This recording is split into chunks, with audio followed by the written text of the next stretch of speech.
Hello mga Jai, karon kay nahuman naman tagkaligo, so mag-apply na ta ni atong skincare mga Jai. Kani akong gigamit mga Jai, mao ni siya ang Hamisan maintenance set mga Jai. Ang nakanindot ani niya mga Jai kay naa siya toner, na ay day cream, night cream, naa pud siya sabon. And then pwede ra sa dinyo gamitan og serum, mas nice ang effect niya. Then dili sa din siya half dose, dili pod mga paksit ang imong naong ani kay kuan man siya maintenance set. So before mo gamit aning maintenance set, rejuvenating jud inyong unahon og gamit. So mauna siya ang serum. Nindot ka na siya gamiton kay bugnaw kay sanaw ang inibutang nimo anang serum.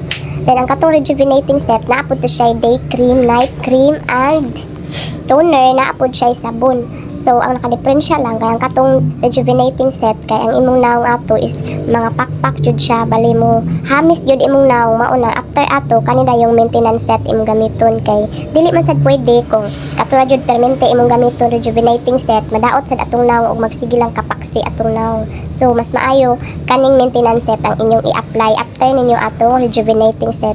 Nindot kayo siya ang result ani. So kani nag-apply na day ko sa day cream sa maintenance set. So nindot jud siya. Dali ra kayo i-blend ang iyang cream, di mo sinaw imong naong.